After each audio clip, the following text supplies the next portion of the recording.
Last time we noted that the Antioch church was led by a group of ethnically diverse leaders equipped by God for their roles. Paul and Barnabas were sent out by the church to take the good news to communities where it was not yet accessible. They took John Mark and travelled in Cyprus before heading to Perga in the area known as Asia Minor. After John Mark left them, they headed north to the city of Antioch in Pisidia, where they had opportunity to share the gospel in the local synagogue. Paul's sermon in the Pisidian Antioch synagogue generates a great deal of interest, and he's given opportunity to share again the next week. This time, Luke says in Acts 13, 44 and 45, almost the entire city turns up to hear. But some of the Jews don't like all this attention the two visitors are getting, and they begin to publicly argue with them. This brings a strong reaction from God's two spokesmen, and they make a dramatic declaration with implications that will echo out around the world and down through the centuries to us. Certainly the life-bringing word has to be offered first to the Jews. They are, after all, God's original covenant people. It was to them the written narrative had originally been given, and Jesus the Messiah had been born to a woman of that race. Also, as God stated through the prophet Isaiah centuries before, it was them as a people who he'd first tasked with being a light that would draw all the ethnic groups throughout the world to him and provide them access to his salvation. The prophet Isaiah in Isaiah 49 verse 6 says this, "You will do more than restore the people of Israel to me. I will make you a light to the Gentiles, and you will bring my salvation to the ends of the earth." But now that the Messiah has come and the way has been made clear, the Jews have rejected that very way of salvation. So the good news is going to be offered to the Gentiles. Another implication of all this, although not explicated in the narrative at this point, is that the privilege of being God's light and salvation bearers to the world's ethnic groups will now also be handed over to his new covenant people. The God-fearing Gentiles in the crowd are understandably excited by this announcement that God's grace and salvation through Jesus is not limited to a Jewish ethnic identity. Luke makes an editorial comment recorded for us in Acts 13 verses 48 and 49 that it is very much in line with God's purposes that these Gentiles who gratefully believe the good news will receive eternal life. Their inclusion as non-Jews into God's family is not something they or Paul and Barnabas have orchestrated. It is the result of God's sovereign, gracious choice. Their effort to share the gospel among the Gentiles results in many coming to faith throughout the whole area. The Jews, of course, are outraged by anything that questions their assumptions of a privileged place in God's plans. Acts 13, 50 and 51 records that they used their influence with the city leaders to stir up trouble and have Paul and Barnabas run out of town. Luke says that the two shake the dust of that city off their shoes as they're moving on. There's an irony involved here, as this symbolic gesture was something pious Jews were in the habit of doing as they left Gentile cities to symbolize a complete rejection of the heathen ways. It also seems likely Paul and Barnabas had heard Jesus' disciples recount how when he was sending them out in their first witnessing assignment, he'd said they should shake the dust off their feet if they were rejected by a household or community. The experience of being evicted from the town doesn't make them lose heart or come to the conclusion that they're not called to this kind of work after all. For one thing, they know that they've contributed to the existence of a group of new believers who are excited about their faith and are being guided by the Holy Spirit who is now living in them. No doubt too, Paul and Barnabas remind themselves that it was God himself who told them and their fellow leaders back in Syria and Antioch to initiate this effort that they're spearheading. They also clearly have a growing comprehension of how God is reaching out to the different people groups at this time and a sense of the part he wants them to play. And finally, as Paul will later explain in letters he writes to believers in different places, it is the love of the Lord Jesus himself that he feels propelling him forward into new areas with the good news. So they head east and south about 100 kilometers to Iconium, the site of today's Turkish city of Konya, traveling, we can assume, along the well-made Roman road that joined the two cities. Here the same thing happens as in the last place. Paul and Barnabas go to the synagogue and proclaim God's truth.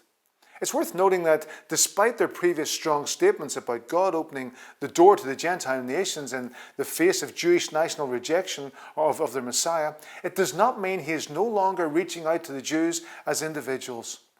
Luke doesn't give details, But the way the two travelers share the gospel is extremely effective, and a large number of both Jews and Gentiles come to faith in Jesus. That's recorded for us in Acts 14 verse 1. But just like in the previous city, it is some of the die-hard traditionalist Jews who reject the message and stir up trouble for the two church planters. Rather than direct open antagonism, this time Satan uses one of his favorite tactics. He encourages self-righteous religious people to indulge in poisonous slander and gossip against those who are sharing the truth that they find uncomfortable. Despite the controversy their message is creating and the opposition they're personally facing, Paul and Barnabas decide they're not walking away. Acts 14 verse 3 says that they stay a long time, probably some months, preaching boldly about the grace of the Lord. To counteract the lies that are being told and to authenticate their message, the Lord gives them the ability to do what is described as miraculous signs and wonders.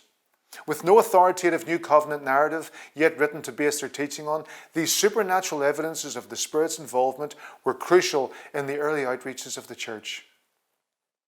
The gospel message, with its exclusive claims about Jesus Christ, is inherently controversial. When Jesus' messengers then, or now, are being guided by a Spirit, they are, like him, full of grace. They gladly reach out with love and empathy to those around them. But also, like him, they share his message in such a way that people have to either accept or reject him. And that's the way it is in Iconium. The people are polarized. Eventually, those opposing the Christian message win the upper hand, and with the blessing of the city leaders, they plan to attack Paul and Barnabas and kill them with stones. We read of that in Acts 14, verses 5 and 7. But the two hear about the plot and decide it's a wise time to leave and take the good news to another community. They head southwest to the town of Lystra on the eastern part of the high rather than barren plains of the Lycaonia region. In covering the 30 or so kilometers between Iconium and Lystra, the two church planters have crossed an important frontier. Although as a Roman colony Latin is the official language, they're hearing Lycaonian being spoken around them, a dialect they can't understand. This minority language will actually survive for another 500 years before being overtaken by Greek. At this point, Paul and Barnabas are not much more than a day's walk from the limits of the Roman Empire proper.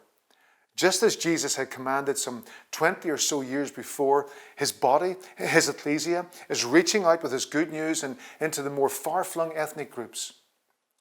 Also different is the fact that this is the first town they visit on the entire trip in which there's no mention of a synagogue.